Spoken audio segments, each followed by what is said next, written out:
ప్రార్థన. మహోన్నతుడైన మా పరమ తండ్రి, కృతజ్ఞతలు దేవ.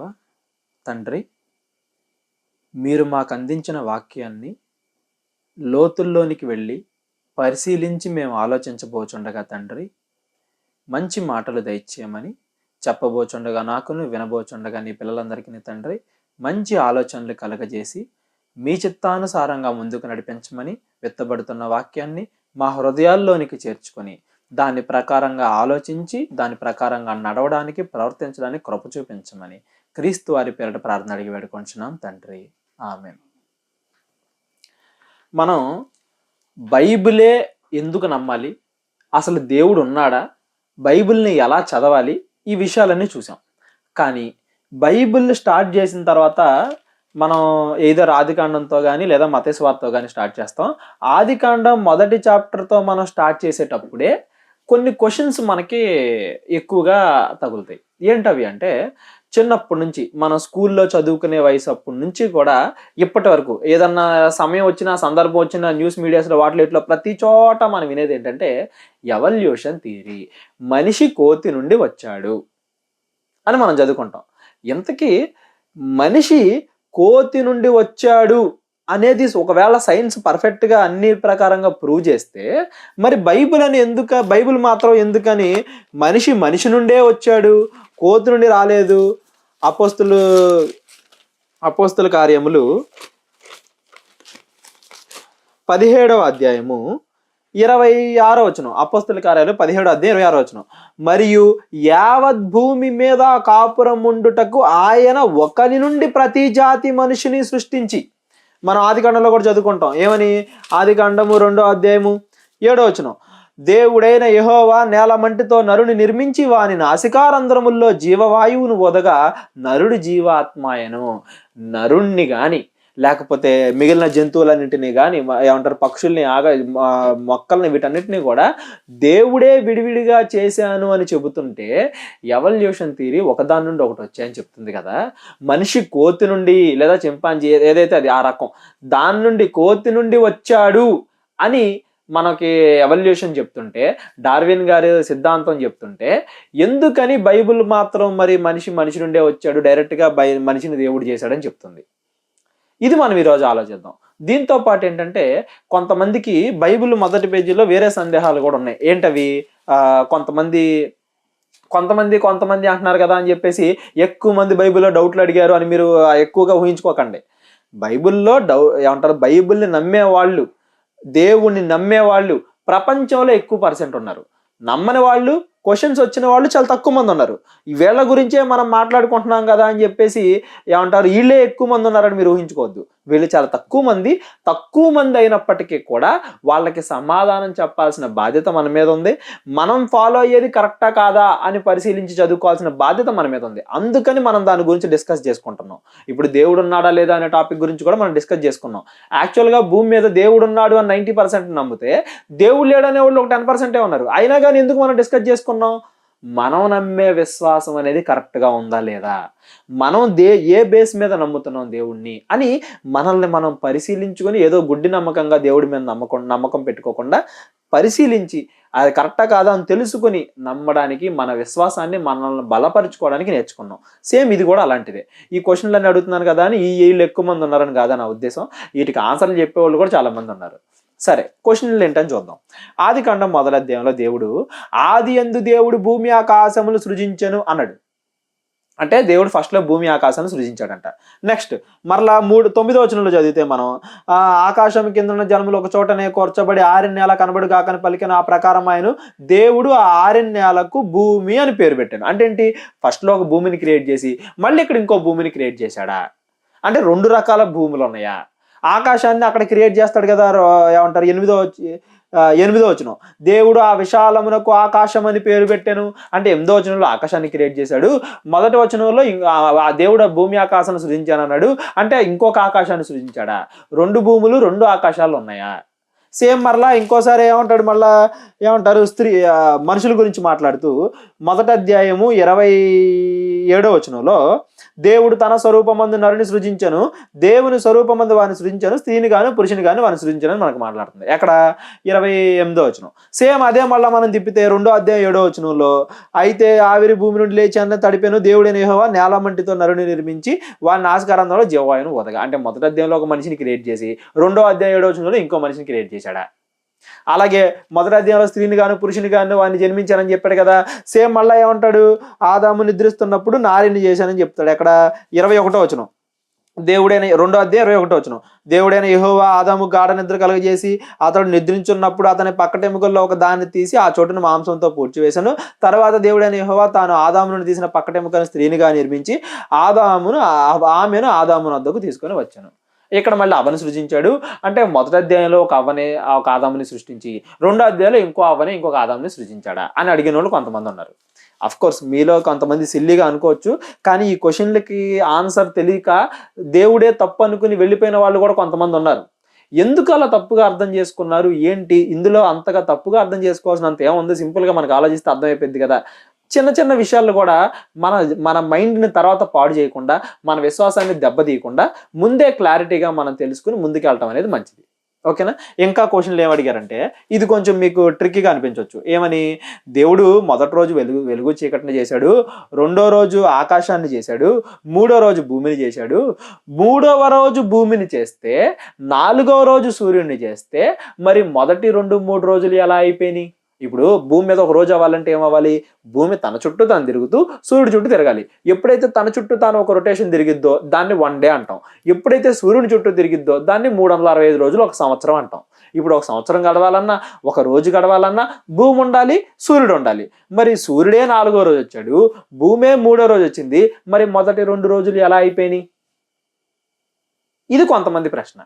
సేమ్ ఇలాగా అంటే ఇలా వెళ్తూ ఉంటే ఇంకా చాలా ఉన్నాయి. ఆదాము గారిని సూచించాడు కదా, మరి ఏంటి ఏమంటారు, డైరెక్ట్గా ఆదాము సూచించాడు అన్నది మన ఎవల్యూషన్ ప్రకారంగా కోతి నుండి వచ్చాడని చదువుకుంటున్నాం కదా. ఏమంటారు, ఎవల్యూషన్ ప్రకారంగా ఒకదాని నుంచి ఒకటి వచ్చాయని చదువుకుంటున్నాం కదా. మరి దేవుడు ఏంటి తానే సృజించానని చెప్తున్నాడు, ఏంటి నిజం ఏంటని చాలా మంది డైవర్ట్ అయిపోయిన సందర్భాలు కూడా ఉన్నాయి. వీటన్నిటికీ ఇవాళ మనం ఒక్కొక్కటిగా ఆన్సర్ తెలుసుకుందాం. ఇవి ఆన్సర్ తెలుసుకునే ముందు మీరు మైండ్లో ఒకటి గుర్తుపెట్టుకోవాలి, ఏంటంటే మనం ఆల్రెడీ ముందుగా చూసింది బైబిల్ని మనం ఎలా చదవాలి, కాలానుగుణంగా చదవాలి. కాలానుగుణంగా అంటే ఏంటి, ఏమంటారు, ఇప్పుడు బైబిల్ ఏం ఒక కాలంలో రాసేలా, ఇప్పుడు 2023లో బుక్ రాసేసి 2022లో చదువు ఎలా కాదు. ఎప్పటి నుంచో కొన్ని వేల సంవత్సరాల నుండి ఆదికాండం రాయబడిన దానికి, ప్రకటన గ్రంథం రాయబడిన దానికి కొన్ని వేల సంవత్సరాల గ్యాప్ ఉంది. కొన్ని వేల సంవత్సరాలుగా రాయబడింది పుస్తకం బైబిలు. మరి దాన్ని కాలాన్ని బట్టి ఆలోచించి చదవాలి, పరిస్థితుల్ని బట్టి, ఎవరితో చెబుతున్నారు అంటే సందర్భం, బైబిల్లో ఉండే సందర్భాలు పరిస్థితులను బట్టి చదవాలి. అలాగే భావం, ఏదో అక్షరానుసారంగా చదవకుండా దాని వెనకాల ఏ భావంతో చెప్తున్నాడు దేవుని భావాన్ని ఊహించుకుని చదవాలి.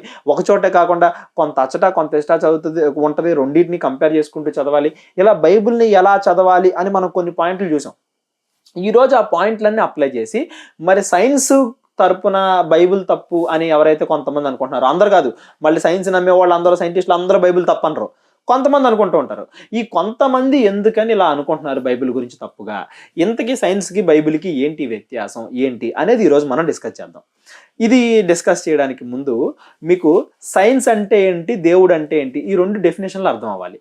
సైన్స్ అంటే ఏంటంటే, ముందు దేవుడు అంటే ఏంటి చెప్దాం. దేవుడు అంటే ఏంటంటే లేని వాటిని ఉన్నట్టుగా సృజించువాడు ఆయన. రోమిలు రాసిన పత్రికలో మనం చదువుకుంటాం, ఆయన ఏంటి, లేని వాటిని. ఇప్పుడు మనం హెబ్రీలు రాసిన పత్రిక చూసాం అనుకోండి, మనం హెబ్రీలకు రాసిన పత్రిక 11వ అధ్యాయంలో, హెబ్రీలకు రాసిన పత్రిక 11వ అధ్యాయము 3వ వచనం, ప్రపంచములు దేవుని వాక్యము వలన నిర్మాణమైనవనియు అందును బట్టి దృశ్యమైనవి కనబడెడు పదార్థములచే నిర్మింపబడలేదనియు విశ్వాసము చేత గ్రహించుకొనుచున్నాము. అంటే ఏంటి, కనబడని వాటి నుండి కనబడేవి క్రియేట్ చేసేది దేవుడు. అసలు అక్కడ ఏం లేదు అనుకుంటాం, దేవుడు కలుగుగా కానగానే ప్రపంచాలు కరిగిపోతే లేని వాటి నుండి ఉన్నవి క్రియేట్ చేసేది దేవుడు. రోమిలు రాసిన పత్రికలో మనం చదువుకుంటాం, రోమిలకు రాసిన పత్రిక 4వ అధ్యాయము 17వ వచనం, 4:17 తాను విశ్వసించిన దేవుని ఎదుట అనగా మృతులను సజీవులుగా చేయువాడును లేని వాటిని ఉన్నట్టుగానే పిలుచువాడును అయిన దేవుని ఎదుట ఆయన అలా భూమి కలుగును గాక, నక్షత్రాలు కలుగును గాక, మొక్కలు కలుగును గాక, ఆకాశములు కలుగును గాక, లేని వాటిని తన మాట చేత ఉన్నట్టుగా క్రియేట్ చేసేవాడు దేవుడు. ఆ క్రియేట్ చేసిన వస్తువులని పరిశీలించి ఏది ఎలా వర్క్ అవుతుంది ఏంటని దాన్ని పరిశీలించేది సైన్స్. ఇక్కడ సైన్స్కి దేవుడికి మీకు డెఫినేషన్ అర్థం అవ్వాలి. ఇప్పుడు సైన్స్ ఏం చేసిద్ది? ప్రకృతిని బాగా అబ్జర్వ్ చేసిద్ది. ప్రకృతిని అబ్జర్వ్ చేసి దాంట్లో ఉన్న నాలెడ్జ్ ఏదైతే ప్రకృతి నుండి సైన్స్ నేర్చుకుందో దాన్ని మనుషులకు ఉపయోగపడేలాగా అప్లై చేయడానికి ప్రయత్నించింది. ఉదాహరణకి మనం ఏసీల గురించి చదువుకుంటాం. ఏసీలు ఎలా తయారు చేయబడ్డాయి? ప్రకృతిలో మంచు ఎలా ఏర్పడుతుంది, మంచు కొండలు ఏర్పడుతున్నాయి, అసలు మంచి కూలింగ్ అయ్యే ప్రాసెస్ ఏంటి, ఈ ప్రాసెస్ అంతా నేర్చుకొని అదే ప్రాసెస్ని మనం ఏసీస్లో అప్లై చేస్తాం. కన్ను ఎలా వర్క్ అవుతుంది, కన్ను అనేది ఎలా లైట్ని తీసుకుంటుంది, ఎలాగ ఇమేజ్ ఫామ్ చేస్తుంది, ఈ కాన్సెప్ట్ అంతా ఉపయోగించుకుని ఒక కెమెరా తయారు చేస్తాం. ఎలాగ నోరు మాట్లాడుతుంది, నోరు మాట్లాడుతుంటే శబ్దం మాట ఎలా క్రియేట్ అవుతుంది, అది ఒకరి దగ్గర నుంచి ఇంకోళ్ళకి ఎలా పాస్ అవుతుంది, ఈ కాన్సెప్ట్ మొత్తాన్ని ఉపయోగించుకుని స్పీకర్ తయారు చేస్తాం. చెవులు ఎలాగ వెంటనే మాటల్ని అనే కాన్సెప్ట్ని ఉపయోగించుకుని ఒక మైక్రోఫోన్ తయారు చేస్తాం. బ్రెయిన్ ఎలా పనిచేస్తుంది దీన్ని స్టడీ చేసి మెమరీ కార్డులు, హార్డ్ డిస్కులు, రోబోట్లు, ఆర్టిఫిషియల్ ఇంటెలిజెన్స్ ఇవన్నీ తయారు చేయడానికి మనం ప్రయత్నిస్తూ ఉంటాం. తూనీగలు, పక్షులు వీటిని చూసి హెలికాప్టర్స్, ఏరోప్లేన్స్, చేపలు అవి ఎలా ఉంటున్నాయి నీళ్ళల్లో, వాటి ప్రెజర్స్ ఎలా ఉంటున్నాయి అవన్నీ చూసి సబ్మెరీన్స్. ఇలా ప్రకృతిని చూసి నేర్చుకునేది సైన్స్, ప్రకృతిని స్టడీ చేసేది సైన్స్, ఆ ప్రకృతినే క్రియేట్ చేసింది దేవుడు. ఈ రెండింటి డిఫరెన్స్ మనకు అర్థమైతేనే ఇవాళ మనం మాట్లాడుకోబోయే సబ్జెక్ట్ అనేది మీకు ఇంకా క్లారిటీగా అర్థమవుద్ది. ఏంటంట హెబ్రీయులకు రాసిన పత్రిక 11:3 ప్రపంచములు దేవుని వాక్యము వలన నిర్మాణమైనవనియు అందును బట్టి దృశ్యమైనవి కనబడెడు పదార్థములచే నిర్మింపబడలేదని.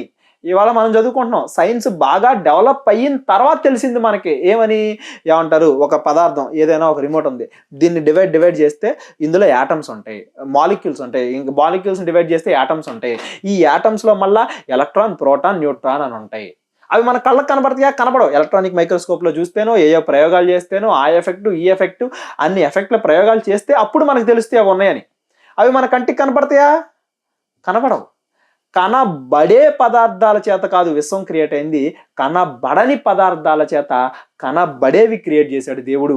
ఈ ఒక్క మాటలో 11:3 చెప్పబడిన ఈ ఒక్క మాటలో ఎంత సైన్స్ ఉంది అనేది మనం గుర్తించడానికే మనకి దగ్గరగా కొన్ని వేల సంవత్సరాలు పట్టింది. హెబ్రీయులకు రాసిన పత్రిక రాయబడినప్పుడు ఈ కాన్సెప్ట్ ఎవరికి తెలీదు.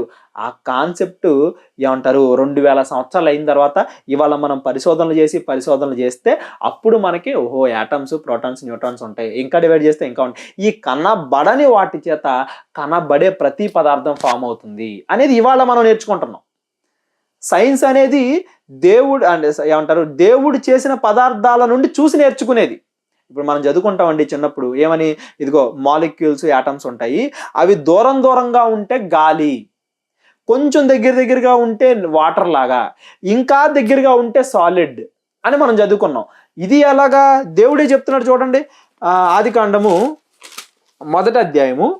9:9 ఆకాశము కిందనున్న జలములు ఒక చోటనే కూర్చబడి ఆరిన నేల కనబడును గాకని పలుకగా. అంటే ఏం చేస్తున్నాడు? వాటర్నే ఆయన కుదుపు, అంటే ఏంటి, వాటర్లో మాలిక్యూల్స్, యాటమ్స్ అన్నీ కూడా దూరంగా ఉంటాయి, వాటన్నిటిని ఒక దగ్గరికి చేర్చి సాలిడ్ మెటీరియల్ నేల అనే దాన్ని తయారు చేస్తున్నాడు ఆయన. అంటే దేవుడు చేస్తాడు, చేసిన వాటి నుండి చూసి నేర్చుకునేది సైన్స్. ఇది మనం బాగా గుర్తుపెట్టుకోవాలి. సైన్స్ అంటే ఎవరో? మనుషులే. మనమే దేవుడు చేసిన ప్రకృతి నుండి చూసి కొన్ని విషయాలు మనం నేర్చుకుంటా ఉంటాం. ఓకేనా? ఇప్పుడు మనుషులు కాబట్టి మనుషులు తప్పు చేసే అవకాశం ఉందా లేదా? దేవుడు తప్పు చేసే అవకాశం ఉండకపోవచ్చు, లేదు, కానీ మనుషులు తప్పు చేసే అవకాశం మాత్రం ఖచ్చితంగా ఉంటుంది. అలా ఉంది కాబట్టే చాలా సంవత్సరాలుగా ఏంటంటే సైన్స్ అప్డేట్ అవ్వకముందు సైన్స్ చాలా రకాలుగా అనుకుంది. ఇప్పుడు భూమి గోళాకారంగా ఉందని బైబిల్ చెప్పింది. ఎక్కడ మనం చదువుకుంటాం? యోబు గ్రంథము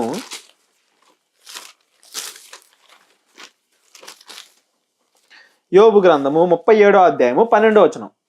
ఆయన వలన నడిపింపబడినదై నరులకు నివాస యోగ్యమైన భూగోళము మీద. మనం ఇవాళ చదువుకున్నాం భూమి గోళాకారంగా ఉందని యోబు గారు ఎప్పుడో చెప్పారు. కానీ యోబు గారు చెప్పిన తరువాత కూడా సైన్స్ అనేది అంతరిక్షంలోకి వెళ్ళి ప్రయోగాలు చెయ్యక ముందు వరకు జనాలు ఏమనుకున్నారంటే భూమి బల్లపరుపుగానే ఉండేది అనుకున్నారు. ఇంకా ఇప్పటికీ బల్లపరుపుగా ఉందని నమ్ముకునే వాళ్ళు చాలా మంది, కొంతమంది ఉన్నారులేండి, ఎవరో ఒకళ్ళిద్దరు.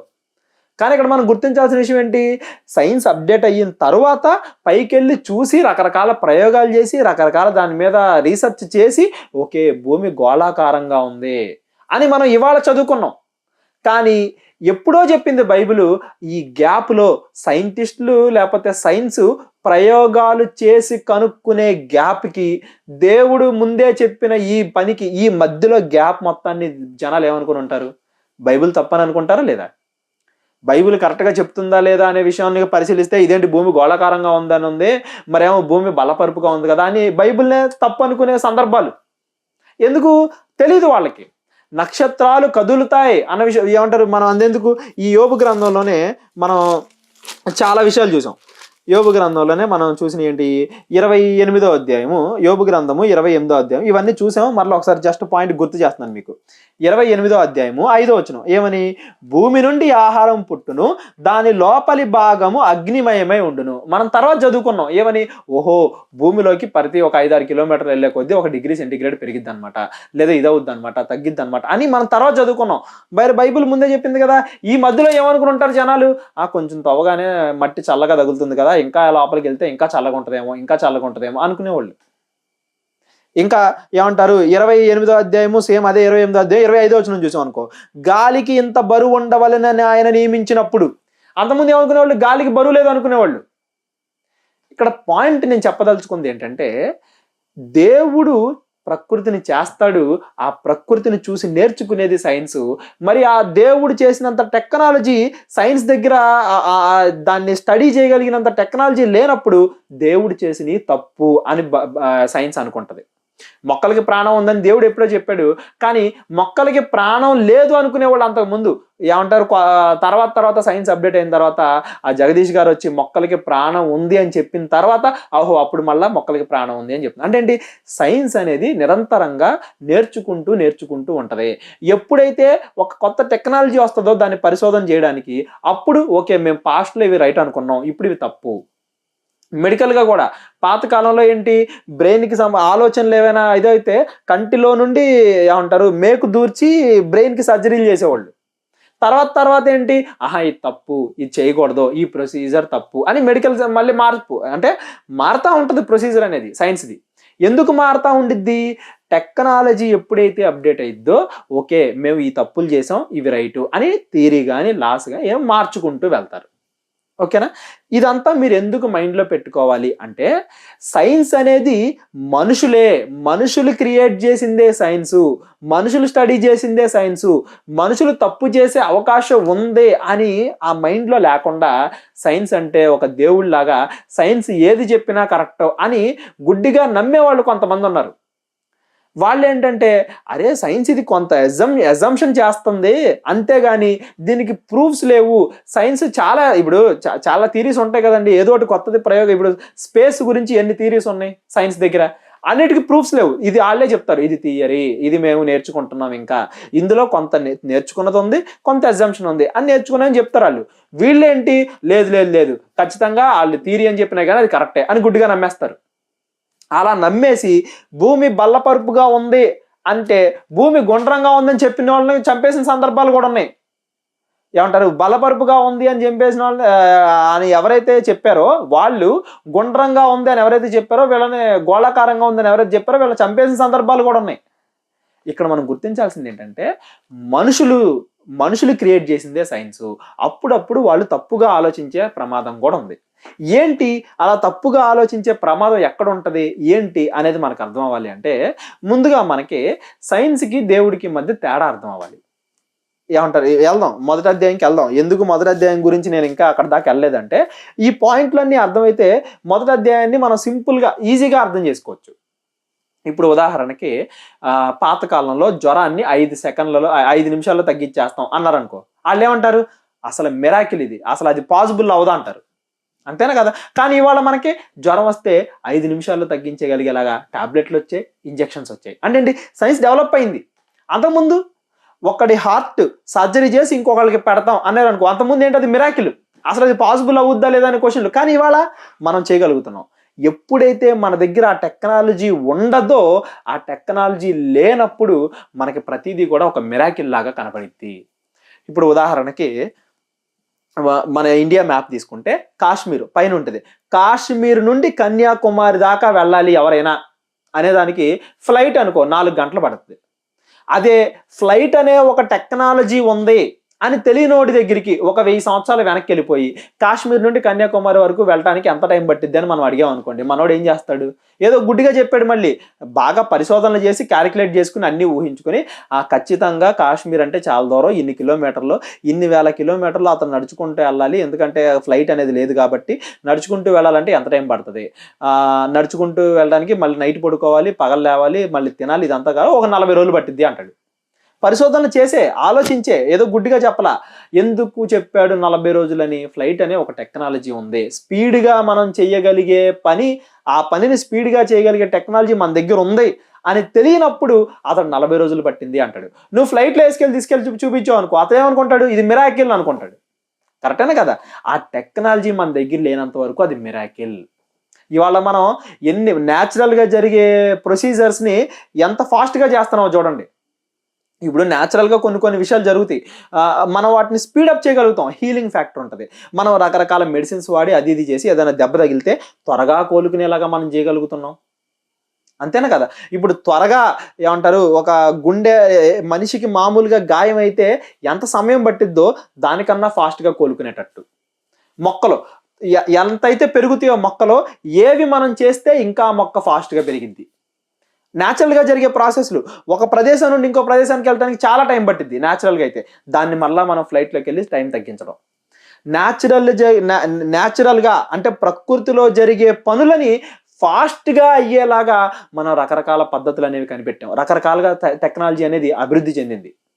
మరి దేవుడు ఇంకెంత అంటారు, ప్రకృతిని చూసి నేర్చుకున్న మన దగ్గరే అంత టెక్నాలజీ ఉంటే దేవుడి దగ్గర ఇంకెంత టెక్నాలజీ ఉంటుంది. ఇది నేను చెప్పాలనుకున్న పాయింట్.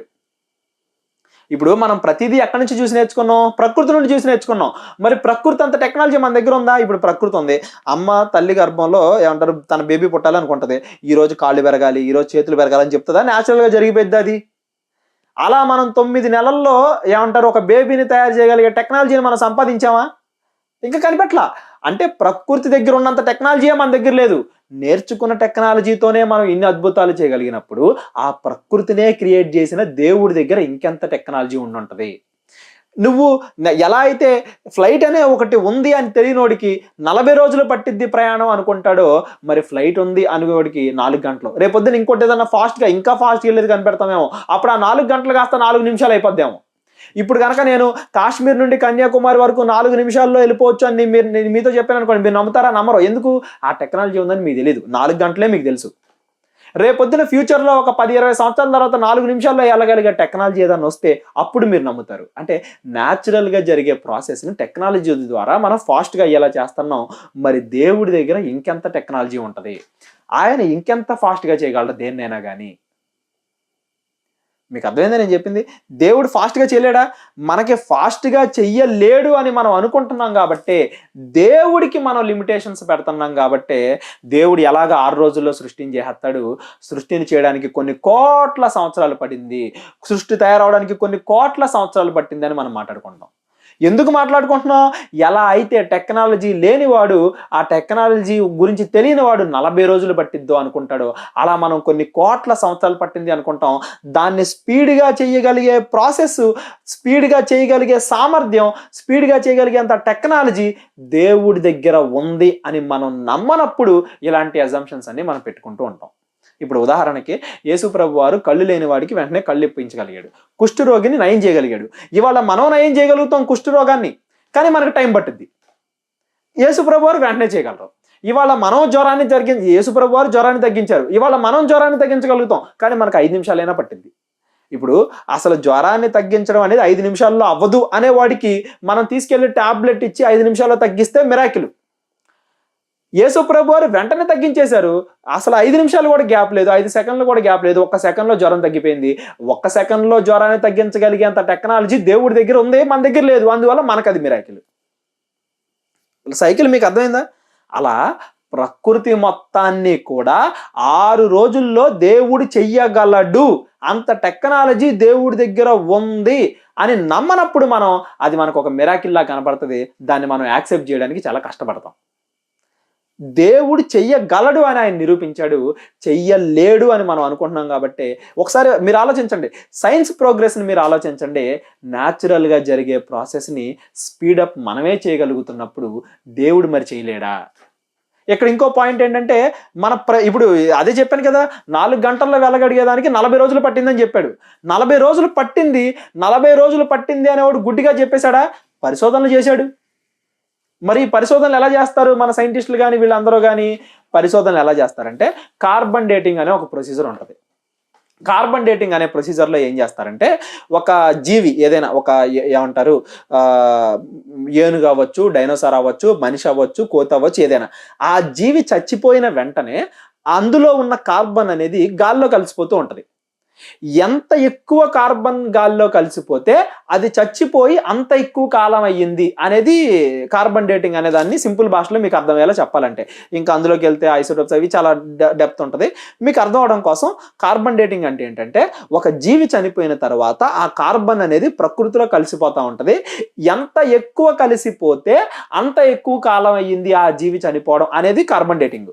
ఈ ప్రయోగాలు చేసే భూమి ఈ కార్బన్ డేటింగ్ అని ఇలాంటి, ఇప్పుడు కార్బన్ డేటింగ్ ఒకటే కాదు, కార్బనే కాకుండా యురేనియం అని అదని ఇదని రకరకాల డేటింగ్ ప్రాసెస్ అనేవి ఉన్నాయి. డేటింగ్ అంటే ఏమంటారు, అమ్మాయి అబ్బాయి చేసే డేటింగ్ కాదు ఇది. ఇదేంటంటే ఎలిమెంట్స్ని ఉపయోగించి ఏజ్ని కనుక్కునే డేటింగ్. ఈ డేటింగ్ ప్రాసెస్ రకరకాలవి వాడి ఒకే సృష్టి తయారవడానికి, విశ్వం తయారవడానికి, ఒక మనిషి రావడానికి, ఒక జంతువు రావడానికి, విశ్వం ఏర్పడడానికి కొన్ని కోట్ల సంవత్సరాలు పట్టింది అని మనం అనుకుంటాం. దాన్ని దేవుడు స్పీడ్గా చేయలేడా అనేది నా ప్రశ్న. ఇప్పుడు కార్బన్ అనేది ఒక 10 సంవత్సరాలు పోతే కొంత గాల్లో కలిసిపోయిందని మనం చెప్పుకుంటాం. దాన్ని ఒక్క రోజులో దేవుడు గాల్లో కలిసిపోయేలా చేయగలడా? చేయలేడా? ఒక్క రోజులో మొక్కని మొలిపించలేడా దేవుడు? యోబు గారి దగ్గర మనం చూడలేదా? ఒక్క రోజులో మొక్కని ఏమంటారు కాలిపోయేలా చేయలేదా? యేసుప్రభు వారి దగ్గర మనం చూడలేదా? ఒక్క రోజులో ఏమంటారు రోగాలన్నింటినీ తగ్గించేసిన యేసుప్రభు వారిని మనం చూడలేదా? అంటే ఏంటి? దేవుడి దగ్గర ఆ టెక్నాలజీ అనేది ఉంది కాబట్టి దేవుడు దేన్నైనా కానీ ఫాస్ట్గా చేయగలడు, స్లోగా చేయగలడు, ఎలాగైనా చేయగలడు. అది లేదు కాబట్టి మన దగ్గర మనం ఎలా అనుకుంటాం, అది ఒక మిరాకిల్, అది పాసిబుల్ అవ్వదు అని మనం అనుకుంటాం. ఇప్పుడు ఏమంటారు, మొక్కలు ఉంటాయి, మొక్కలు ఎన్ని సంవత్సరాలు బ్రతికాయి అనేది మనం ఎలా చెబుతాము అంటే, ఆ మొక్కల్లో ఉండే రింగ్స్ ఉంటాయి. రింగ్స్ అంటే ఏంటి, ఏమంటారు, మొక్కను కట్ చేస్తే మొక్క లోపల గుండ్రంగా కనబడతాయి. ఎన్ని సర్కిల్స్ ఉంటే ఆ మొక్క పుట్టి అంతకాలం అయ్యింది అనేది మనం చేసే ప్రొసీజరు. ఆ మొక్క ఏజ్ని కనుక్కోవడానికి, చెట్టు యొక్క ఏజ్ని కనుక్కోవడానికి కూడా ఇది మనం అప్పుడప్పుడు వింటూ ఉంటాం. ఈ చెట్టుకి 500 ఏళ్ళు, ఈ చెట్టుకి 1000 సంవత్సరాలు, ఈ చెట్టుకి 5000 సంవత్సరాలు వింటూ ఉంటాం. అన్ని సంవత్సరాలు అని వీళ్ళకి ఎలా తెలిసింది? వీళ్ళు 500 సంవత్సరాల ముందు నుంచి ఉన్నారా? వీళ్ళు 1000 సంవత్సరాల ముందు నుంచి ఉన్నారా? లేరు. అయినా వీళ్ళకి ఎలా తెలిసింది? ఆ చెట్టులో ఉండే ఆ రింగ్స్ని వీళ్ళు క్యాలిక్యులేట్ చేస్తారు. ఎన్ని రింగ్స్ ఉన్నాయి అనే దాన్ని బట్టి ఇది ఎంత కాలం క్రితంది ఈ చెట్టు అనేది చెప్తారు. ఇక్కడ నా క్వశ్చన్ ఏంటంటే, దేవుడు ఒక్క రోజులో చెట్టును మొలిపించేశాడు అనుకో, ఒక 10 సంవత్సరాల చెట్టుని, నువ్వు దాన్ని కట్ చేసినా దానికి కూడా ఎన్ని రింగ్స్ ఉంటాయి? 10 రింగ్సే ఉంటాయి. కానీ ఒక్క రోజులో దేవుడు దాన్ని చేశాడు. నువ్వు ఒకవేళ ప్రయోగాలు చేసి ఈ చెట్టు ఎంతకాలం అయ్యింది అని నువ్వు ప్రయోగం చేసినా కానీ నీకు అది 10 సంవత్సరాలనే రిజల్ట్ వస్తుంది. కానీ దేవుడు ఒక్క రోజులోనే దాన్ని ఫాస్ట్గా చేశాడు. అదే మనం చదువుకుంటాం ఎక్కడ మొదటి అధ్యాయము 10వ వచనం, దేవుడు 11వ వచనం, దేవుడు గడ్డిని విత్తనములిచ్చు చెట్లను భూమి మీద తమ తమ జాతి ప్రకారము తమలో విత్తనములు గల ఫలవృక్షములను భూమిని మొలిపించుగాకని పరకగా ఆ ప్రకారం ఆయను భూమి గడ్డిని తమ తమ జాతుల ప్రకారం విత్తనిచ్చు చెట్లను తమ తమ జాతి ప్రకారము తనలో విత్తనములు గల ఫలవృక్షములను మొలిపింపగా అది మంచిదైనట్టు దేవుడు చూశాను. అంటే ఏంటి? డైరెక్ట్గా చెట్టును చేశాడు దేవుడు. ఇప్పుడు ఆ చెట్టు మీద మనం ప్రయోగాలు చేసినా కానీ మనకు అది 10 సంవత్సరాలనే వస్తుంది. ఆదాముని చేశాడు దేవుడు డైరెక్ట్గా. నువ్వు ఇప్పుడు ఆదాముని దేవుడు ఒక యవనస్తుడిగా చేశాడు, ఒక 25-30 సంవత్సరాలు ఉండే మనిషిగా. ఇప్పుడు మనం ఆ మనిషి మీద ప్రయోగాలు చేస్తే మనకి ఏమనిపిస్తుంది, ఆహా ఇతనిలో ఎముకలు ఎంత ఎత్తుకెదిగాయి, ఇతను ఐదు అడుగులు ఎదిగాడు, 5 అడుగులు ఎదిగాడు, గడ్డం వచ్చింది అంటే ఖచ్చితంగా ఏమై ఉంటది, ఇతనికి 25-30 సంవత్సరాలు వచ్చి ఉంటే అని మనం అజమ్ చేస్తాం. నేనేమంటున్నానంటే దేవుడు దాన్ని ఒక్క రోజులో చెయ్యగలడు. మనం ప్రయోగాలు చేసినా కానీ మనకి 30 సంవత్సరాలనే తెలిసిద్ది, కానీ దేవుడు ఆ 30 సంవత్సరాల్లో ఏదైతే నువ్వు ప్రాసెస్ ఉంటుందో ఆ ప్రాసెస్ని ఒక్క రోజులో దేవుడు చేయగలడు. కొన్ని కోట్ల సంవత్సరాలు అని నువ్వు ఏదైతే అంటావో ప్రకృతి రావడానికి, దేవుడు దాన్ని ఒక్క రోజులో చేయగలడు. నువ్వు ప్రయోగాలు చేసినా నీకు కొన్ని కోట్ల సంవత్సరాలు అనే రిజల్టే వస్తుంది. ఎందుకు వచ్చింది? కోర్స్ అసలు డేటింగ్ మెథడ్స్ అనేవే ఏమంటారు కంప్లీట్గా 100% కరెక్ట్ కాదు. మీరు గూగుల్లోకి వెళ్ళి లిమిటేషన్స్ ఆఫ్ కార్బన్ డేటింగ్ అనో, లిమిటేషన్స్ ఆఫ్ డేటింగ్ మెథడ్స్ అనో కొట్టండి. అందులో ఉండే అజంప్షన్స్ చాలా ఉంటాయి. ఇప్పుడు సైన్స్ అనేది ఏంటంటే 100% కరెక్ట్ కాదు, కొంత కరెక్ట్ ఉంటుంది, కొన్ని అజంప్షన్స్ ఉంటాయి. కరెక్ట్ అంటే కొన్ని ఫ్యాక్ట్ని బేస్ చేసుకుని అజంప్షన్స్ ఉంటాయి. ఈ అజంప్షన్స్ని కరెక్ట్ని రెండింటిని కలిపి చెప్తారు. కోర్స్ అంత డీప్గా మీరు వెళ్ళకపోయినా అది 100% కరెక్ట్ కాదు. ఒకవేళ కరెక్టే అయినా నువ్వు ప్రయోగాలు చేసినా నీకు ఆదాము గారి వయసు క్యాలిక్యులేట్ చేస్తే 30 సంవత్సరాలు 20 సంవత్సరాలు అనేది తెలిసిద్ది, కానీ ఒకరోజు అని నీకు తెలీదు. ఎందుకంటే అది అంత ఫాస్ట్గా దేవుడు ఒక్క రోజులో చేయగలడు అనే విషయం మనకు తెలియదు కాబట్టి. సేమ్ అలాగే ప్రపంచాన్ని కూడా దేవుడు కొన్ని కోట్ల సంవత్సరాలు జరిగింది అని నువ్వు అనుకుంటావు, ప్రయోగాలు చేసినా నీకు అదే రావచ్చు. ఎందుకంటే నీ ప్రయోగాలు అనేవి చాలా ఫాస్ట్గా దేవుడు చేసి ఒక్క రోజులో దాన్ని తయారు చేయగలడు అని నువ్వు నమ్మట్లేవు కాబట్టి. యోనాని పంపిస్తాడు. యోనాని ఎక్కడికి పంపిస్తాడు? నినివేకి పంపించి అక్కడ కూర్చోమంటే, యోనా 3వ అధ్యాయము 6వ వచనం, దేవుడైన యెహోవా సొర చెట్టు ఒకటి ఏర్పరిచి అతనికి కలిగిన శ్రమ పోగొట్టుటకై అది పెరిగి యోనా తలకు పైగా నీడ ఇచ్చినట్లు చేసెను. ఆ సొర చెట్టును చూచి యోనా బహుగా సంతోషించెను. మరుసటి ఉదయమందు దేవుడు ఒక పురుగును ఏర్పరచగా అది ఆ చెట్టును తొలిచివేసినందున చెట్టు వాడిపోయెను. అంటే ఒక్క రోజులో సొర చెట్టు వచ్చేసింది. మరలా ఒక్క రోజులో సొర చెట్టు మొత్తం పాడైపోయింది. నువ్వేమంటావు? ప్రయోగాలు చేసి ఒక పురుగు అనేది ఒక రోజులో ఎలాగా సొర చెట్టు మొత్తాన్ని పాడు చేసేయగలదు, ఎండిపోయేలా చేసేయగలదు, అసలు సొర చెట్టు అనేది ఒక్క రోజులో అంత పెద్దది ఎలా అయిపోగలదు అని మనం అనుకుంటాం. దేవుడు అలా చెయ్యగలడు. ఎందుకంటే దేవుడి దగ్గర అంత టెక్నాలజీ ఉంది. మనం లేదు అని నమ్ముతున్నాం కాబట్టి, అది నమ్మట్లేదు కాబట్టి మనం ఆయన ఎలాగ 6 రోజుల్లో సృష్టించేస్తాడు అని మనం భ్రమపడుతూ ఉంటాం. దేవుడు విశ్వాన్ని చేయగలడు. లేని వాటిని ఉన్నట్టుగా పిలుచువాడు. ఆయన క్రియేట్ చేసిన వాటిని చదువుకునేది సైన్స్. మనం ఇక్కడ నేను సైన్స్ తప్పని చెప్పట్లా, సైన్స్ కరెక్టే, కానీ సైన్స్ ఏదైతే చెబుతుందో దాన్ని దేవుడు చెయ్యగలగ సామర్థ్యుడు. దేవుడు ఒక్క రోజులో చేయగల సామర్థ్యుడు. కొన్ని కోట్ల సంవత్సరాలు పడుతుంది అని ఏదైతే ప్రొసీజర్ అనుకుంటావో దాన్ని ఒక్క రోజులో చేయగలడు, 6 రోజుల్లో చేయగలడు, కావాలనుకుంటే 1 సెకండ్లో కూడా చేయగలడు. అంత సామర్థ్యము దేవుడికి ఉంది. దానికి ఈ విశ్వమే ఉదాహరణ. దేవుని లక్షణాలు రోమిలకు రాసిన పత్రిక 1వ అధ్యాయము 20వ వచనం. రోమిలకు రాసిన పత్రిక 1వ అధ్యాయము 20వ వచనం, ఆయన అదృశ్య లక్షణములు అనగా ఆయన నిత్యశక్తియు దేవత్వమును జగదోత్పత్తి మొదలుకొని సృష్టింపబడిన వస్తువులను ఆలోచించుట వలన తేటబడుచున్నవి. దేవుడు ఏదైనా చేయగలడో, అందంగా చేయగలడో, చాలా మంచిగా చేయగలడో అంటానికి ఈ సృష్టి ఒక మంచి ఉదాహరణ. ఇది తెలియక కొంతమంది దేవుడు ఎలాగ 6 రోజుల్లో సృష్టించేస్తాడు, ఎలాగా చేయగలడు దేవుడు, అసలు భూమి రావడానికి ఇన్ని కోట్ల సంవత్సరాలు పట్టింది, బైబిల్ తప్పు అంటున్నారు. ఏమండి, దేవుడి దృష్టిలో ఏంటంటే చూడండి, ఏమంటారు? కీర్తనలు 90వ అధ్యాయము 4వ వచనం, నీ దృష్టికి అంటే దేవుడి దృష్టికి 1000 సంవత్సరములు గతించిన నిన్నటి వలెనున్నవి. సేమ్ అదే మళ్ళా చూడండి, పేతురు రాసిన 2వ పత్రిక 3వ అధ్యాయము 8వ వచనం, ప్రియులారా ఒక సంగతి మర్చిపోకుడి. అసలు బైబిల్లో మనం దేన్ని మర్చిపోకూడదు, ఒక సంగతి మర్చిపోకుడి అని స్పెషల్గా కోట్ చేశాడంటే అసలు మర్చిపోకూడదు. ఒక సంగతి మర్చిపోకుడి, ఏలయనగా ప్రభువు దృష్టికి ఒక దినము 1000 సంవత్సరముల వలెను, 1000 సంవత్సరములు ఒక దినము వలెను ఉన్నవి. అంటే ఏంటి? నువ్వు కొన్ని కోట్ల వేల సంవత్సరాలు పట్టిద్ది అని అనుకుంటావో దాన్ని దేవుడు ఒక్క రోజులో కూడా చేయగలడు. ఒక్క రోజులో అయిపోయిద్ది అని నువ్వేమనుకుంటావో దాన్ని దేవుడు కొన్ని కోట్ల సంవత్సరాల్లో కూడా చేయగలడు. ఆయన దృష్టికి అలా ఉంది కాలం అనేది. కాలములు ఆయన తన ఆధీనంలో ఉంచుకొని ఉన్నాడని చదువుకుంటాం మనం. అపోస్తుల కార్యములు 1వ అధ్యాయము 7వ వచనం. అపోస్తుల కార్యాలు 1వ అధ్యాయము 7వ వచనం. కాలములను సమయములను తండ్రి తన స్వాధీనమందుంచుకొని ఉన్నాడు, వాటిని తెలుసుకొనుట మీ పని కాదు. అంటే దేవుడి దగ్గర ఇప్పుడు టైం అనేదే దేవుడు పెట్టింది కాన్సెప్ట్. ఇప్పుడు మనం టైం అనేది ఎలా క్యాలిక్యులేట్ చేస్తాం? భూమి తన చుట్టూ తను తిరగాలి, సూర్యుడి చుట్టూ తిరగాలి అని మనం ఎలా క్యాలిక్యులేట్ చేస్తాం? ఆ ప్రొసీజర్ పెట్టిందే దేవుడు. అంటే టైంని క్రియేట్ చేసిందే దేవుడు. మరి ఆ దేవుడికే నువ్వు 6 రోజుల్లో సృష్టిని చేయడం ఆయనకి చేత కాదు అంటున్నాము అంటే ఆయన ఏమంటారు? మనం ఆయన్ని ఎలా ఊహించుకుంటున్నాం? దేవుడిగా ఊహిస్తున్నామా, లేదా ఏదో ఒక సైంటిస్ట్ లాగా ఊహించి, ఒక మనిషిలాగా ఊహించి లిమిటేషన్స్ పెట్టేస్తున్నామా? దేవుడు ఉన్నాడు అని దేవుడి గురించి మనం మాట్లాడుకున్న దాంట్లో మాట్లాడుకున్నాం. దేవుడు లేడు అని కొంతమంది ఎందుకు అనుకుంటా ఉంటారంటే దేవుణ్ణి మనుషులతో కంపేర్ చేస్తారు వాళ్ళు. కాదు, దేవుడు ఆత్మ, ఆయన శక్తి వేరు, ఆయన ఏదైనా చేయగలడు. మరి ఇంకొంతమంది అడిగేది ఏంటి? అలా అయితే 6 రోజుల్లో చేయగలిగితే దేవుడు సృష్టి మొత్తాన్ని, మరి 3వ రోజు కదా భూమి వచ్చింది, 4వ రోజు కదా సూర్యుడు వచ్చాడు, మరి మొదటి 2 రోజులు ఎలా గడిచిపోయినాయి అని అడుగుతున్నారు.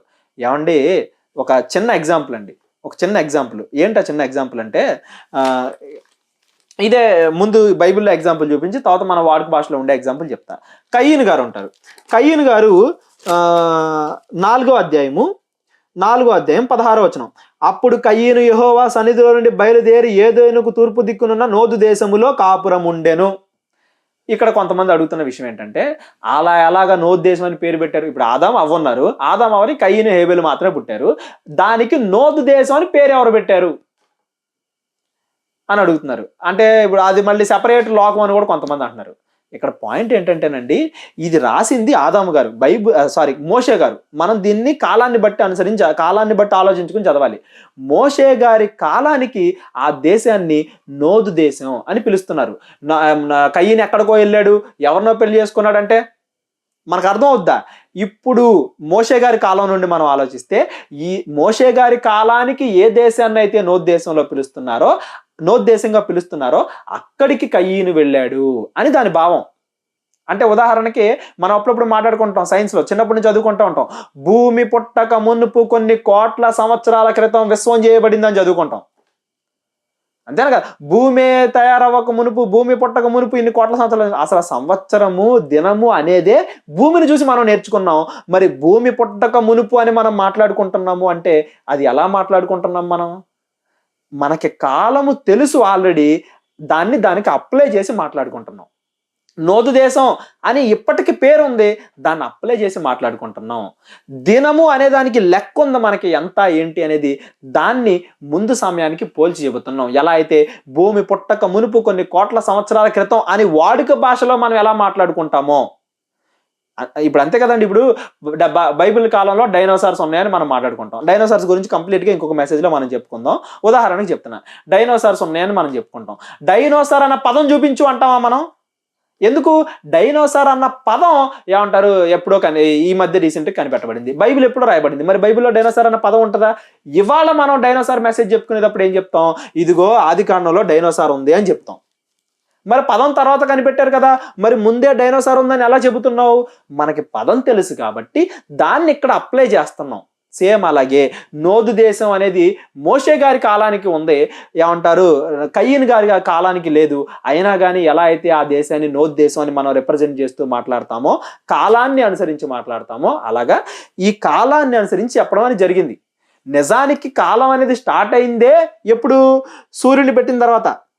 1వ అధ్యాయము ఆదికాండము 1వ అధ్యాయము 17వ వచనం, భూమి మీద వెలుగునిచ్చుటకును పగటిని రాత్రిని ఏలుటకును వెలుగును చీకటిని వేరుపరచుటకును దేవుడు ఆకాశ విశాలమందు వాటిని ఉంచెను, అది మంచిదైనట్టు దేవుడు చూచెను. అంటే ఏంటి?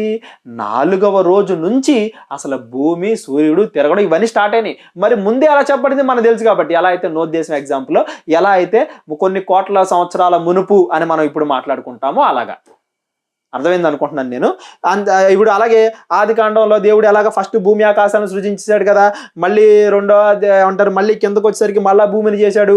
మళ్ళీ ఆది కాండంలో మొదటి 28వ వచనంలో దేవుడు ఆదాము హవ్వలను చేశాడు కదా, మళ్ళీ 2వ అధ్యాయంకి వచ్చేసరికి మళ్ళీ మనిషిని చేశాడు. ఇలాంటి డౌట్లు మీరు పెట్టుకోరని నేను అనుకుంటున్నాను. ఆయన ఆది యందు దేవుడు భూమి ఆకాశాలను సృజించాను అని ఫస్ట్ వచనంలో చెప్పేసి ఎలా చేశాను అని కింద చెప్పుకుంటూ వెళ్ళాడు.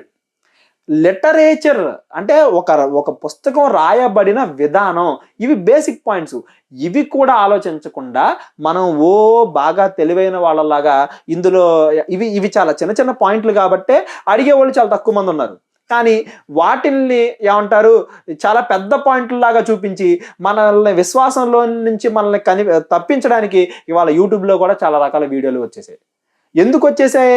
మనకి అది చిన్న పాయింట్, అది లిటరేచర్ రాసే విధానం, బైబుల్ రాయబడిన విధానం, ఏ బుక్ అయినా రాయబడేది అలాగే అనే విషయం మనకి తెలియదు కాబట్టి ఆ చిన్న పాయింట్ని మనం గ్రహించకపోవడం వల్ల అది ఎలాగా దినం అనేది ఆ తర్వాత కదా స్టార్ట్ అవ్వాలి, ముందే మనం దినం అని ఎలాగంటాం? అది ఎలాగా? అసలు ఫస్ట్ ఏమో భూమి ఆకాశాన్ని సృజించానని మళ్ళీ ఇంకో భూమిని క్రియేట్ చేశాడు, మళ్ళీ ఫస్ట్ ఏమో ఆదాము హవ్వల్ని క్రియేట్ చేశానని చెప్పి మళ్ళీ ఇంకొక ఆదాము హవ్వల్ని క్రియేట్ చేశాడు అని మనం ఇలా మాట్లాడుకుంటాం. అది చిన్న క్లారిఫికేషన్, ఓకేనా? ఇకపోతే ఇంకొంతమందికి వచ్చే డౌట్ ఏంటంటే, అదేంటిది భూమి మీద మొక్కలు ఎలా పెరిగిపోయినాయి 3వ రోజు, సూర్యుడు 4వ రోజు వచ్చాడు కదా అంటారు. ఏమండి, మొక్కలు పెరగడానికి వెలుతురు కావాలా సూర్యుడు కావాలా? వెలుతురు కావాలి. ఆ వెలుతురుని దేవుడు ఎన్నో రోజు చేశాడు? ఫస్ట్ రోజే చేశాడు. మొదటి రోజే వెలుతురుని చీకటిని దేవుడు చేశాడని చెప్పాడు కదా. అంటే బైబిల్ని ఓన్లీ వాళ్ళకి ఎంతవరకు తెలుసో ఒక్క వరుస తెలుసుకోవడం, ఆ ఒక్క వరుసను ఉపయోగించేసి 100 చెప్పేయడం మాటలు. మొత్తం చదువుకుని ఒకే భావానుసారంగా ఇది చెప్తున్నారనమాట, ఇక్కడ ఇది ఉందనమాట, ఇక్కడ ఇది ఉందనమాట అని మనంగా అర్థం చేసుకోవడం లేదు. ఎవరో మనకేదో బైబిల్లో తప్పు ఉందనుకుని ఒక మాట చెప్తారు, అదే తప్పు ఉందనుకుని మనం కూడా 100 మందికి చెప్తాం. అలా ఉన్నారు జనాలు చాలా మంది. ఎందుకంటే ఏమంటారు, క్రీస్తు ఎంతమంది మనసులు మారుస్తున్నారో, ఎంతమంది వాళ్ళు పశ్చాత్తాపం నుండి పాపాలకు దూరంగా ఉంటూ దేవుడి దగ్గరికి వస్తున్నారో చూసి వీళ్ళని ఎలాగైనా కానీ పాడు చేయాలి అని అపవాది ఏం చేసిందంటే వివిధ రకాల తంత్రాలు క్రియేట్ చేసింది. ఎలాగైనా కానీ క్రైస్తవంలో నుండి ఒకరిని పక్కకి తప్పించాలి, అతడి విశ్వాసాన్ని ఎలాగైనా కానీ బస్టు పట్టించాలి అని చాలా మంది బయలుదేరారు. వాళ్ళందరూ చూపించేది ఏంటంటే ఇలాంటి రెఫరెన్స్లే బైబిల్లో. కానీ అది అసలు పెద్ద పాయింట్ కాదు. కొంచెం కింద పైన చదివామంటే మనకు అర్థమైపోద్ది, కొంచెం ముందు వెనక చదివామంటే మనకు అర్థమైపోద్ది, ఆ సందర్భం మనకు అర్థమైపోద్ది. లిటరేచర్ బుక్ రాసే విధానం అది అని మనకు అర్థమైందంటే చాలా సింపుల్. వీటన్నిటికీ కూడా మనం ఆన్సర్లు అనేవి చెప్పడం తెలుసుకోవడం. ఇకపోతే మరి మనిషి కోతి నుండి ఎలా వస్తాడండి? మనం చిన్నప్పటి నుండి చదువుకోలేదా? ఎవల్యూషన్ థియరీ అండి, అదండి ఇదండి అంటారు. ఎవల్యూషన్ థియరీ గురించి ఇక్కడ మీకు ఒక 2 మాటలు చెప్తాను. ఏంటంటే ఎవల్యూషన్ థియరీలో కొంత రైట్ ఉంది, కొంత అజంప్షన్ ఉంది. కరెక్టేనా కదా? ఇప్పుడు అజంప్షన్స్ ఆఫ్ ఎవల్యూషన్ థియరీ అని కొట్టండి, మీకు గూగుల్లో వస్తాయి, చాట్‌జీపీటీలో వస్తాయి. అసలు అజంప్షన్సే లేవు, ఎవల్యూషన్ థియరీ 100% కరెక్ట్ అనుకునే వాళ్ళతోనే మన ప్రాబ్లం అంతా. ఈ ఎవల్యూషన్ గురించి మీకు నీట్గా అంటే చాలా మందికి తెలియదండి. ఎవల్యూషన్ అనే థియరీలో అజంప్షన్స్ ఉన్నాయి అనే విషయం కూడా చాలా మందికి తెలీదు. అసలు 100% కరెక్ట్ అనుకుని మాట్లాడుతూ ఉంటారు మాట్లాడేటప్పుడు.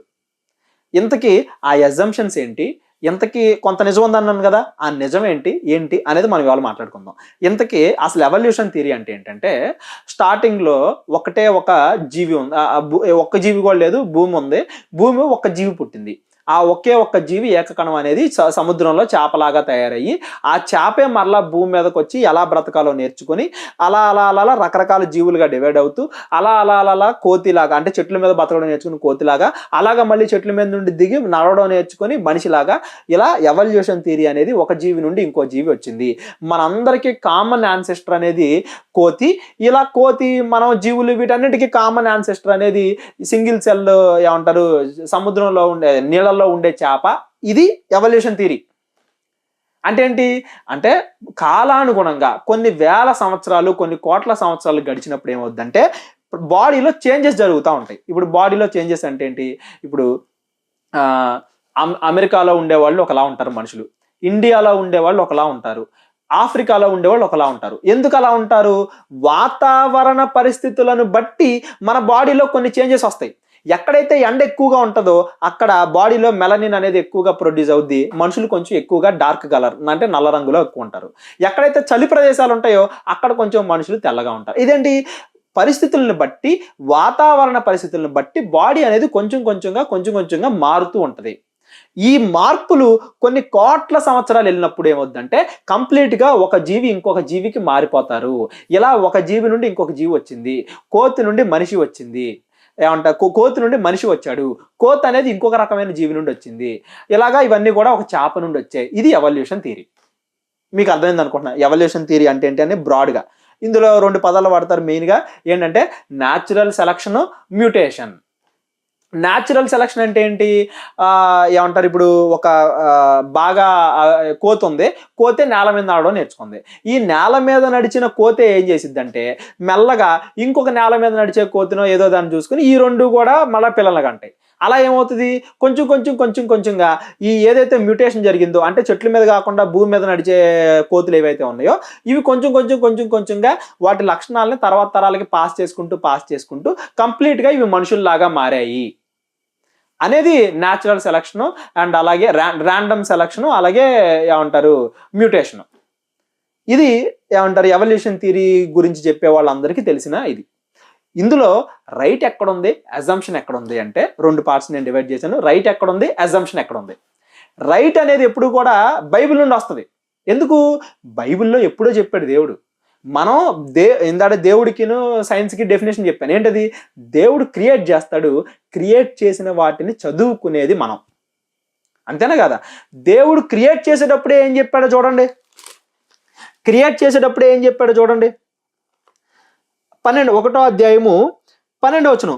భూమి గడ్డిని తమ జాతి ప్రకారము విత్తనములిచ్చు చెట్లను తమ జాతి ప్రకారము తమలో విత్తనములు గల ఫలవృక్షములు మొలిపింపగా అది మంచిదని దేవుడు చూచాను. సేమ్ మళ్ళీ అలాగే ఇక్కడ 21వ వచనం.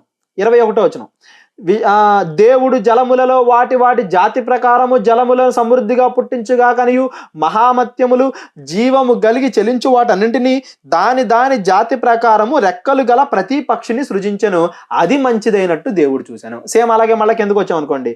ఇక్కడ 25వ వచనం. దేవుడు ఆయా జాతుల ప్రకారము 25వ వచనం. దేవుడు ఆయా జాతుల ప్రకారము అడవి జంతువులను, ఆయా జాతుల ప్రకారము పశువులను, ఆయా జాతుల ప్రకారము నేలను ప్రాకు ప్రతి పురుగును చేసెను. ఇంతకీ జాతి అంటే ఏంటి జాతి? ఇదే మనకి మళ్ళీ నోవాహు గారి దగ్గర కూడా కనబడింది. నోవాహు గారి దగ్గర ఏంటి? మనం కనుక చూసినట్లయితే నోవాహు దగ్గర అదే ఆదికాండము 7వ అధ్యాయము 15వ వచనం. మీ అందరికి తెలుసు, ఆదికాండంలో నోవాహు గారి చేత దేవుడు ఒక ఓడను కట్టమంటాడు. ప్రపంచం మొత్తాన్ని కూడా నీళ్లు వస్తాయి, ఆ నీళ్లు అనేవి ముంచేస్తాయి, నేను నీ ఓడలోకి ప్రతి జంతువుని పంపిస్తాను అంటాడు. ఆ ఓడలోకి ఏమేమి వచ్చాయంటే ఎలా వచ్చాయంట? జీవాత్మ గల సమస్త శరీరులలో రెండేసి ఓడలోనున్న నోవాహు నద్దకు ప్రవేశించినవన్నీ దేవుడు తమకు ఆజ్ఞాపించిన ప్రకారము సమస్త శరీరుల్లో మగదిగాను ఆడదిగాను ప్రవేశించెను. ఏంటంట? తమ జాతి ప్రకారము. ఎక్కడ? ఆదికాండము 7వ అధ్యాయము 14వ వచనం. వీరే కాదు, అంటే మనుషులే కాదు, ఆయా జాతుల ప్రకారము ప్రతి మృగమును, ఆయా జాతుల ప్రకారం ప్రతి పశువు, ఆయా జాతుల ప్రకారము నేల మీద పాకు ప్రతి పురుగును, ఆయా జాతుల ప్రకారం ప్రతి పక్షియు, నానా విధములైన రెక్కలు గల ప్రతి పెట్టయు ప్రవేశించెను. ఏంటి జాతి అంటే ఏంటంటే, ఇప్పుడు కాకులు అని మనం తీసుకున్నాం అనుకోండి. కాకుల్లోనే రకరకాల జాతులు ఉంటాయి. ఇప్పుడు కాకుల్లోనే అడవుల్లో నివసించే కాకులు కొన్ని, నల్ల కాకులు కొన్ని, తెల్ల కాకులు, ఇలా రకరకాల కాకుల జాతులు ఉంటాయి.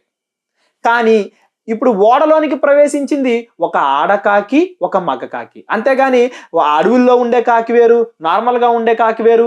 మనం కాకుల్లో రకరకాలు ఉన్నాయి కదా, అవన్నీ కాదు. ఇప్పుడు అలాగే కుక్క అనేది మనం తీసుకున్నాం అనుకోండి.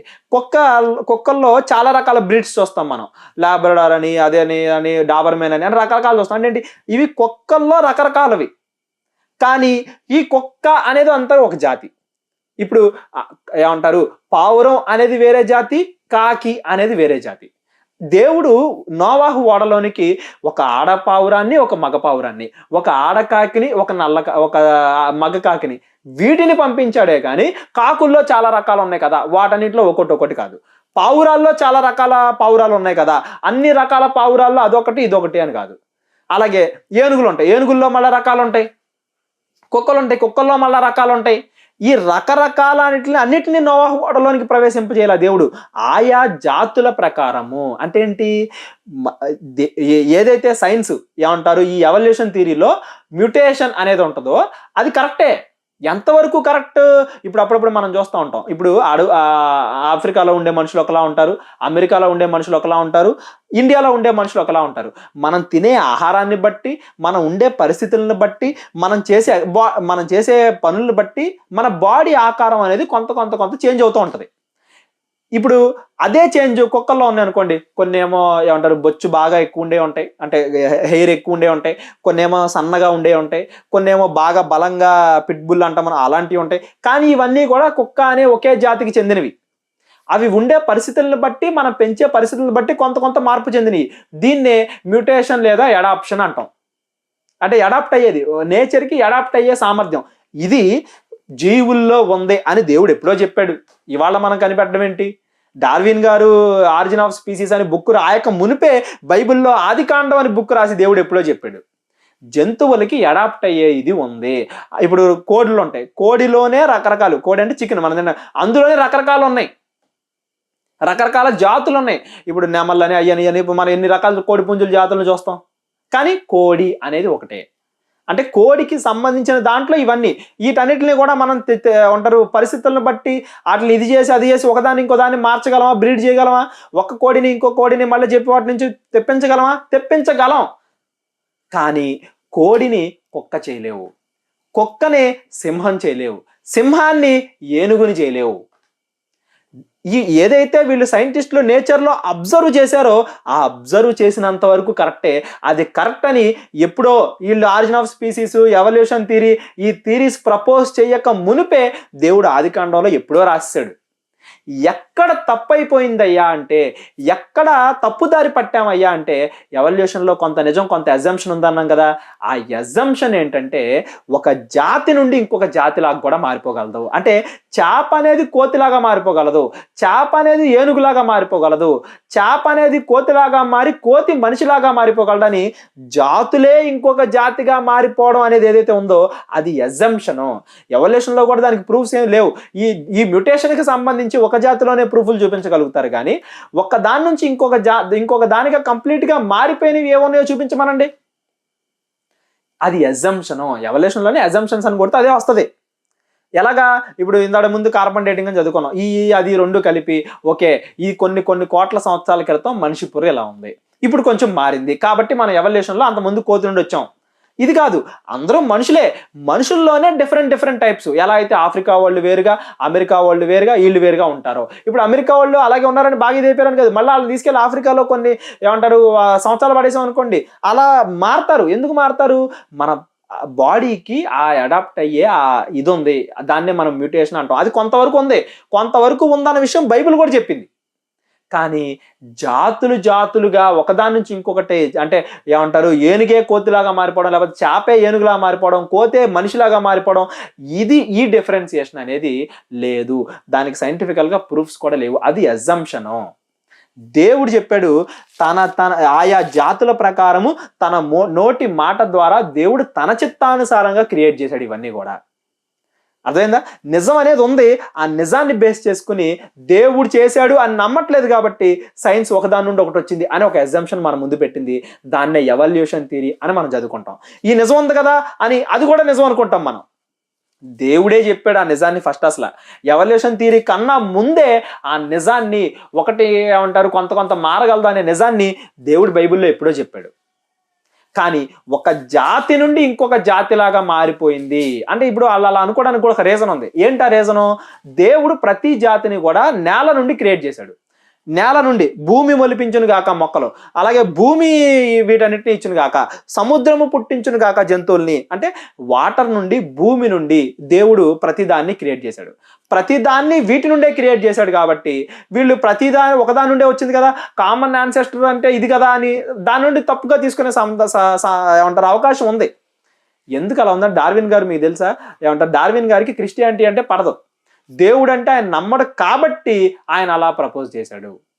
సేమ్ అలాగే ఎవరెవరైతే దేవుడిని నమ్మట్లేదో వాళ్ళందరూ కూడా సత్యాలని, నిజానికి వాళ్ళ అజంప్షన్ తోడు చేసి ఇది కంప్లీట్గా ఏమంటారు సైన్స్ అంటున్నారు. నిజం అనేది బైబిల్ ఎప్పుడో చెప్పింది, దానికి అజంప్షన్ లేకుండా దేవుడే క్రియేట్ చేశాడు అని కూడా బైబిల్ చెప్పింది. ఎక్కడైతే మనం పొరపడుతున్నాం, ఇప్పుడు ఏమంటారు ఈ జాతి నుండి, ఇప్పుడు ఎందుకండి మరి జాతికి ప్రూఫ్ లేదు కదండి, అది అజంప్షన్ కదండి అని మనం వాళ్ళని అడిగాం అనుకో, అది అజంప్షనేనమ్మా కానీ కొన్ని కోట్ల సంవత్సరాలు పట్టిద్ది ప్రూవ్ చేయడానికి అంటారు. ఒక జీవి ఇంకొక జీవిలాగా మారాలంటే కొన్ని కోట్ల సంవత్సరాలు పట్టిద్ది అంటారు. ఏమండి ఒకవేళ కోతి నుండే మనిషి వస్తే దేవుడు అంటున్నాడు చూడండి, కొరింథీయులకు రాసిన మొదటి పత్రిక 15వ అధ్యాయము 39వ వచనం. కొరింథీయులకు రాసిన మొదటి పత్రిక 15వ అధ్యాయం 39వ వచనం. మనుష్య మాంసము వేరు, మృగ మాంసము వేరు, పక్షి మాంసము వేరు, చేప మాంసము వేరు, మరియు ఆకాశ వస్తు రూపములు కలవు, భూవస్తు రూపములు కలవు. ఆకాశ వస్తు రూపముల మహిమ వేరు, భూవస్తు రూపముల మహిమ వేరు. సూర్యుని మహిమ వేరు, చంద్రుడి మహిమ వేరు, నక్షత్రముల మహిమ వేరు. మహిమను బట్టి ఒక నక్షత్రమునకు మరి ఒక నక్షత్రమునకు భేదము కలదు కదా. అంటే ప్రతి దాన్ని కూడా దేవుడు ఇండివిజువల్గా ఒక్కొక్కదాన్ని విడివిడిగా డిఫరెన్స్ ఉండేలాగా చేశాడు. అది మేబీ మనకు కనబడే కొంత చేంజ్ అవ్వచ్చు. అంటారు కోతులకి మనుషులకి తేడా 2% అంటారు. ఆ 2% మరి కోతులు ఎందుకు చెందలేదు? ఎందుకని కోతులకి మనుషుల బ్లడ్ ఎక్కించలేకపోతున్నాం? ఒక మనిషికి బ్లడ్ అవసరం అనుకుంటే కోతి నుండి ఎందుకు తీసుకోవట్లేదు, ఇంకో మనిషి నుండి ఎందుకు తీసుకుంటున్నాం? ఎందుకని తేడా కనబడుతుంది? ఎందుకంటే దేవుడు విడివిడిగా చేశాడు. ఒక మనిషి రకరకాలుగా మ్యూటేషన్ చెందొచ్చు, ఏమంటారు ఒక మనిషి రకరకాలుగా ఇదవచ్చు, కానీ అతడు మనిషి నుండి వేరే దానిలాగా మారిపోలేడు. ఒక కోతే రకరకాలుగా ఇదవచ్చు కానీ కోతి అనేది మనిషి అయిపోలేదు, కోతి అనేది పక్షి అయిపోలేదు, పక్షి అనేది వేరే రకంగా మారిపోలేదు, చేప అనేది ఇదైపోలేదు, చేప అనేది ఏనుగు అయిపోలేదు, చేప అనేది కోతి అయిపోలేదు. చేపలాగే ఉంటది. చేపల్లో మళ్ళా కొంత ఇది రావచ్చేమో కానీ అది ఉంది బాడీలో. దేవుడు ఆ ప్రొసీజర్ పెట్టాడు అని మనం చదువుకున్నాం. దేవుడు ఆ ప్రొసీజర్ ఎందుకు పెట్టాడు? మనం ప్రతి పరిస్థితులకి అడాప్ట్ అవ్వాలి కాబట్టి చెప్పాడు. అంతేగా భూమి మీద బ్రతకమని పెట్టాడు దేవుడు మనల్ని. ఆ బ్రతికేటప్పుడు మన బాడీకి ఆ సామర్థ్యం కావాలి కాబట్టి ప్రతిదానికి కొంత ఫ్లెక్సిబిలిటీ అనేది దేవుడు ఇచ్చాడు. ఆ ఫ్లెక్సిబిలిటీని ఉపయోగించుకుని మనం అజంప్షన్ కూడా చేసేసి అసలు దేవుడే క్రియేట్ చేయలేదు మనుషుల్ని, అన్ని ఒకదానికొకటి వచ్చేసాయి అని మనం చెప్తున్నాం. ఏమండి అసలు ప్రకృతిని చూస్తే ఎంత అందంగా ఉంటుంది చెప్పండి. ప్రకృతి ఒకదానికొకటి, ఒకటి లేకపోతే ఇంకోటి ఉండదు. ఇప్పుడు మొక్కల నుంచి అన్నీ వచ్చే అంటానికి అంటారు, పక్షుల నుండి అన్నీ వచ్చే అంటానికి, చేపల నుండి అన్నీ వచ్చే అంటానికి లేదు. ఒకటి లేకపోతే ఇంకోటి బ్రతకలేదు. బయోడైవర్సిటీ ఒకటి ఉంటేనే ఇంకోటి ఉంటుంది. ఇప్పుడు పురుగులన్నీ లేకుండా ఓన్లీ పక్షులు ఉండలేవు, చేపలు లేకుండా ఓన్లీ పక్షులు ఉండవు, లేకపోతే ఇవి లేకుండా ఓన్లీ చేపలు ఉండలేవు. అసలు నేచర్ మొత్తం కూడా ఒకదానికొకటి రిలేట్ అయ్యి ఉంటుంది. ఎందుకని మనం కొన్ని జాతుల్ని కాపాడుకోవాలి అని కొన్ని ఏమంటారు ఆ వైల్డ్ లైఫ్ శాంచురీస్ అవి ఇవి రకరకాలు పెట్టి పులుల్ని కాపాడుకోవడానికి, ఆటలను కాపాడుకోవడానికి, వీటిని కాపాడుకోవడానికి అంత కష్టపడి ఎందుకు పడుతున్నాం? ఎందుకంటే ఏదన్నా ఒక జాతి అంతరించిపోయింది అంటే ఆ ఎఫెక్ట్ భూమి మీద ఉండే మిగతా అన్ని జీవుల మీద పడుతుంది. పాములు అంతరించిపోయాయి అనుకోండి, ఆ ఎఫెక్ట్ భూమి మీద ఉండే మిగతా అన్ని జీవుల మీద పడుతుంది. ఒకటి ఇంకొక దానిలాగా ఎవాల్వ్ అవడం కాదు, అన్నీ ఒకదానికొకటి కలిసి ఉండేలాగా అద్భుతంగా ప్రకృతిలో ఒకదానికి రిలేషన్స్ పెట్టి ఒక అందమైన ప్రపంచంగా క్రియేట్ చేసి అందులో మనల్ని పెట్టాడు దేవుడు. అవి వాటికవే ఎలా పడితే అలాగా, ఏది బాగుంటే అది ఎలా పడితే అలా వచ్చేలా దేవుడు అందంగా తీర్చిదిద్ది పెట్టాడు. సింహాలు ఎక్కువ ఉంటే సింహాలకు ఒక రకమైన లక్షణం ఉంటుంది, గంభీరత్వం అని. జింకలకు ఒక రకమైన లక్షణం ఉంటుంది, చాలా అందంగా ఉంది. అందం గురించి మాట్లాడేటప్పుడు జింకల గురించి మాట్లాడతాం, లేడి వలె అని మాట్లాడుకుంటాం.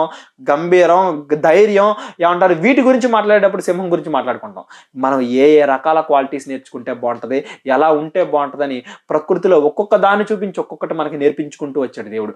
అది దేవుడు చేసింది ప్రకృతి మొత్తం కూడా. ఆకాశంలో నక్షత్రాలు చూస్తాం మనం. అంటారు స్పేస్లోకి భూమి వచ్చడం కాదు, భూమి కోసమే ఆకాశం మొత్తం క్రియేట్ చేయబడింది, భూమి కోసమే సమస్తము చేయబడింది. కీర్తనలు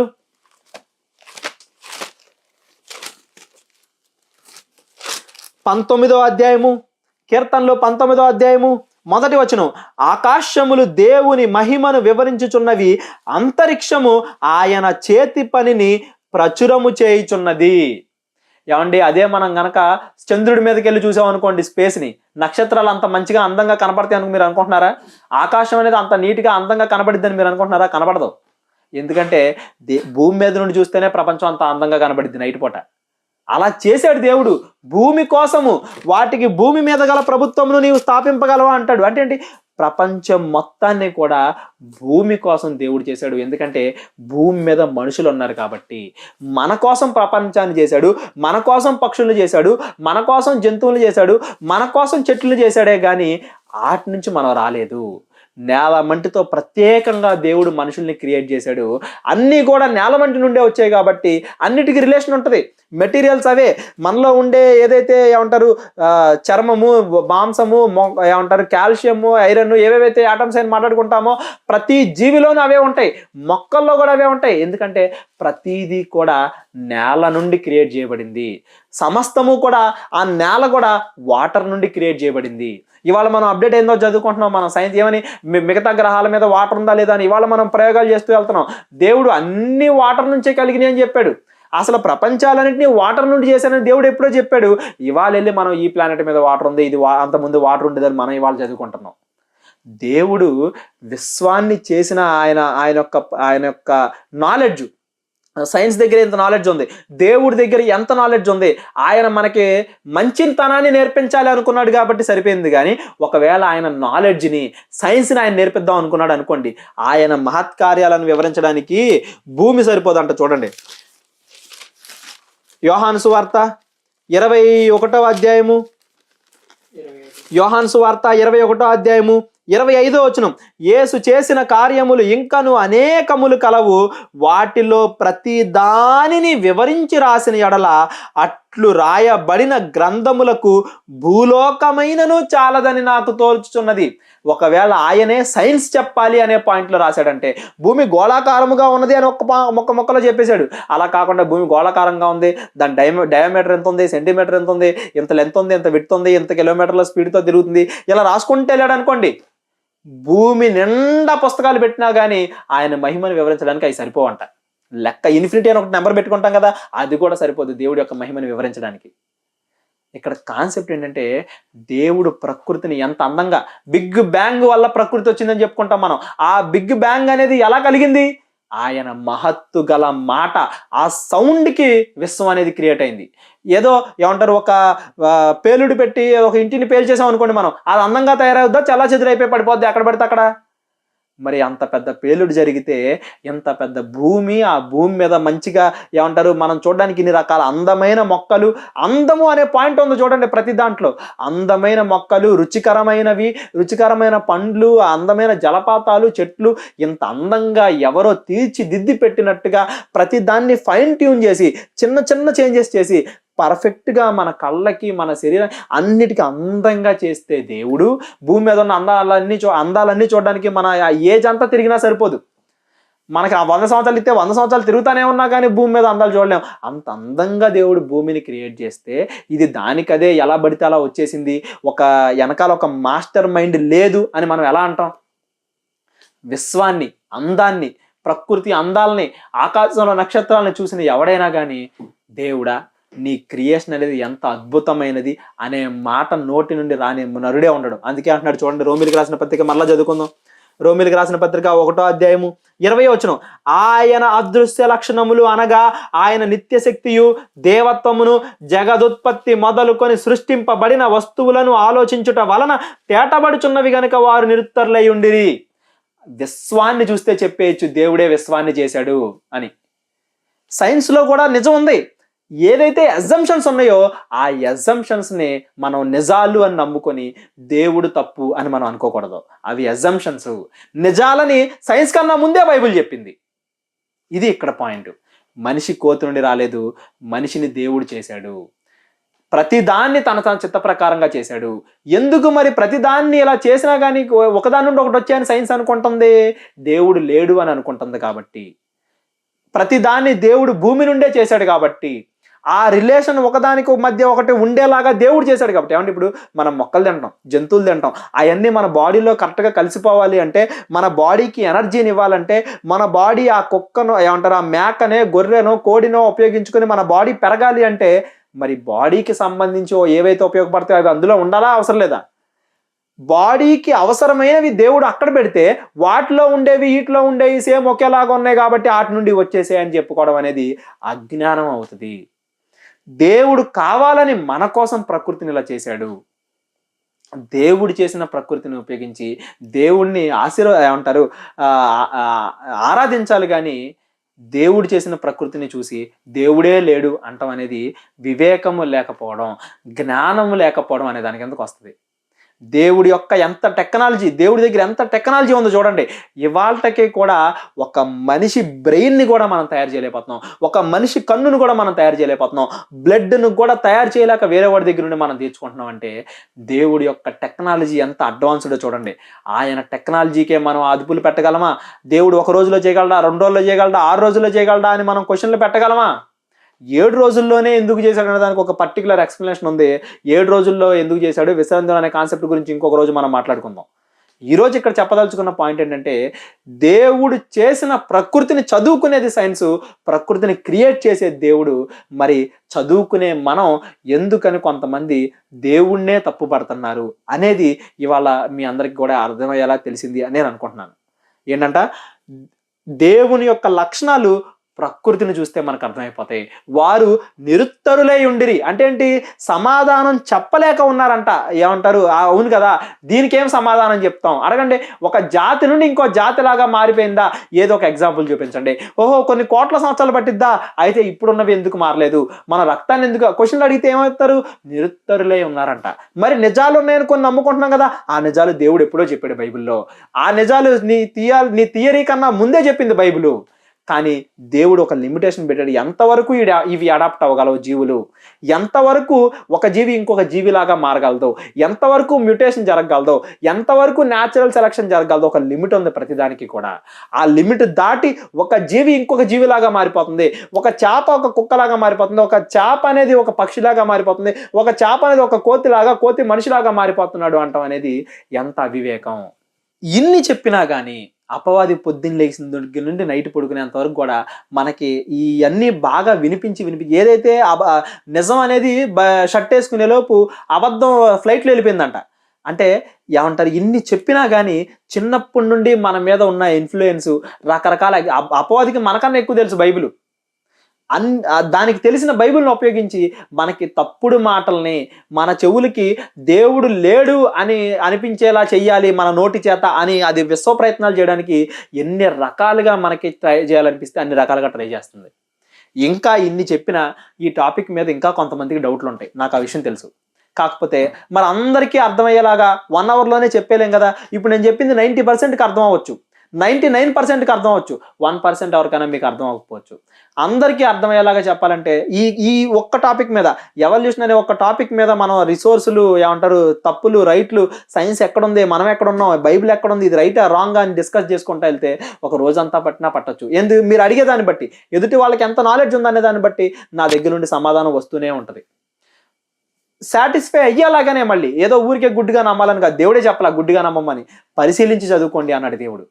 మరి ఇంకా ఎవరికైనా కానీ ఈ ఎవల్యూషన్కి సంబంధించి కానీ, డార్విన్ థియరీకి సంబంధించి కానీ, కార్బన్ డేటింగ్కి సంబంధించి కానీ, దేవుడు 6 రోజుల్లో సృష్టిని చేస్తాడా అనే దానికి సంబంధించి కానీ, దేనికి సంబంధించినైనా కానీ ఇంకా మీకు ఏమైనా క్లియర్ కట్గా డౌట్స్ ఉన్నాయి, మాకు ఆన్సర్స్ కావాలి అని ఎవరైనా మీలో అనుకుంటున్నట్లయితే నెంబర్ ఉంటుంది డిస్క్రిప్షన్లో, ఆ నెంబర్కి కాల్ చేయండి. ఇంకా ఇన్ డీటెయిల్గా మాట్లాడుకుందాం. ఒకవేళ పాసిబుల్ అయితే కలిసి ఇంకా దాని గురించి డిస్కస్ చేద్దాం. ఏమంటారు, విశ్వాసం అనేది డిస్కషన్స్ వల్ల మంచిగా పెరిగిద్దంట. చూడండి, విశ్వాసం డిస్కషన్స్ని పెంచాలి, అంతేగాని మనం రకరకాల డిస్కషన్స్ పెట్టేసుకుని ఏమంటారు ఒకళ్ళు విమర్శించుకోకూడదు. రోమీలకు రాసిన పత్రిక 14వ అధ్యాయము 1వ వచనం, విశ్వాసము విషయమై బలహీనుడైన వానిని చేర్చుకొనుడి, అయినను సంశయములను తీర్చుటకు వాదములు పెట్టుకొనవద్దు. అంటే ఏంటి, గొడవ పడద్దు, కూర్చుని నీట్గా నీ డౌట్స్ ఏంటి, నా డౌట్స్ ఏంటి, ఒకవేళ నువ్వు కరెక్టా నేను బలపడతాను, నేను నేర్చుకుంటాను. అదే నేను కరెక్టా, నువ్వు బలపడతావు, నీ విశ్వాసం బలపడిద్ది. విశ్వాసంలో బలహీనలుగా ఉన్న మనం ఒకళ్ళకొకళ్ళు, నీ దగ్గర ఉన్నది నాకు చెప్పి, నా దగ్గర ఉన్నది నీకు చెప్పి, మనం ఇన్ఫోని ఒకళ్ళకొకళ్ళు ట్రాన్స్ఫర్ చేసుకుని ఎక్కువగా దేవునిలో బలపడడానికి, సొసైటీకి ఉపయోగపడే పనులు చేయడానికి, మంచి సమాజాన్ని క్రియేట్ చేయడానికి మన యొక్క ఆలోచనలు, మన యొక్క మాటలు ఉండాలి, మన యొక్క క్రియలు ఉండాలి. మనుషుల్ని దేవుడు క్రియేట్ చేసి మంచిగా బ్రతకమన్నాడు. ఒక జంతువులాగా మనం బ్రతకూడదు. ఒక జంతువు ఇంకొక జంతువుని ఇష్టం వచ్చినట్టు చంపేస్తుంది, ఇష్టం వచ్చినట్టు ఎలా అయినా ఉంటుంది. మనం మనుషులం, మృగాలము కాదు అని ఒక మనిషికి దేవుడికి, ఒక మనిషికి జంతువుకి డిఫరెన్స్ మనం చూపించాలి. మరి అలా బ్రతకాలి అంటే సమాజంలో, అలా ఉండాలి అంటే వాదనలు పెట్టుకోకుండా, ఏమంటారు, ఒకరికొకరు వాదించుకోకుండా కూర్చుని డిస్కస్ చేసుకుందాం. సంశయాలు అంటే డౌట్స్, నా డౌట్స్ నువ్వు తీర్చు, నీ డౌట్స్ నేను తీరుస్తాను. అలా కూర్చుని ఇంకా ఈ ఎవల్యూషన్కి సంబంధించి ఇంకా మీకు ఏమైనా డౌట్స్ ఉన్నట్లయితే కాల్ చేయండి, ఇంకా డిస్కస్ చేద్దాం. ఓకే అనుకుంటే ఇంకా ముందు టాపిక్స్ చాలా ఉన్నాయి. ఇది ఒక టాపిక్ మాత్రమే, ఎందుకంటే ఇది క్లియర్ అయితేనే మనిషికి సంబంధించిన ఇంకా అనేక విషయాలు చెప్పగలం. మనిషికి సంబంధించి ఆత్మ, మనిషిని దేవుడు ఎందుకు చేశాడు, భూమి మీద ఎందుకు చేశాడు, ఇలాంటి అనేక విషయాలకి మీకు ఆన్సర్ తెలియాలి అంటే ముందుగా అసలు మనిషి కోతి నుండి రాలేదు అనే పాయింట్ మీకు అర్థం అవ్వాలి. ఆ పాయింట్ కోసమే ఈ టాపిక్ని ముందే పెట్టడం జరిగింది. ఇందులో మీకు ఏమైనా డౌట్లు ఉంటే ఇంకా మీరు కాల్ చేయండి, వాట్సాప్ చేయండి మీ డౌట్ని. ఇంకా మంచిగా ఒకవేళ బిజీగా ఉంటాయి, కాల్ బిజీ వచ్చినా ఒకవేళ లిఫ్ట్ చేయకపోయినా వాట్సాప్ చేయండి, మీ డౌట్ని ఇంకా డీటెయిల్గా డిస్కస్ చేద్దాం. తర్వాత దీని గురించి ఇంకా ఎక్కువగా మాట్లాడుకుందాం. అనేక విషయాలు ఇంకా నేర్చుకోవాల్సినవి ఉన్నాయి. ముందు దేవుడు వాటన్నిటినీ కూడా మనం డిస్కస్ చేసుకోవడానికి అవకాశాన్ని ఇస్తాడని కోరుకుంటూ ప్రార్థన చేసుకుందాం. కళ్ళు మూసుకుందాం. మహోన్నతుడైన మా పరమ తండ్రి, కృతజ్ఞతలు దేవా. తండ్రి, మంచి విషయాలు మాకు నేర్పిస్తున్నారు తండ్రి.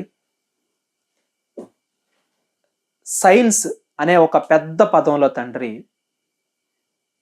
ఏవి నిజాలు, ఏవి అజంప్షన్స్ అనే ఒక చిన్న లైన్, ఒక చిన్న తీగని తండ్రి మేము టచ్ చేయడానికి ఈరోజు మీరు మాకు ఇచ్చిన అవకాశాన్ని బట్టి కృతజ్ఞతలు తండ్రి. సమస్తము మీ మాట ద్వారా, మీ చేతుల మీదుగా క్రియేట్ చేయబడిన ప్రకృతిని తండ్రి, దాని యొక్క విశిష్టతని తండ్రి ఈరోజు మేము మరలా ఆలోచించడానికి మీరు మాకు ఇచ్చిన ఈ సమయాన్ని బట్టి కృతజ్ఞతలు తెలుపుకుంటూ, మరిన్ని విషయాలు మీ మనసును తెలిపే, మీరు మా నుండి కోరుకునే మంచి మాటలుగా వచ్చే అనేకమైన విషయాలను తండ్రి మేము డిస్కస్ చేసుకోవడానికి మీ చిత్తానుసారంగా మరొకసారి మాకు సమయాన్ని దయచేయమని కోరుకుంటూ క్రీస్తు వారి పేరిట ప్రార్థన అడిగి వేడుకొంచున్నాం తండ్రి. ఆమెన్.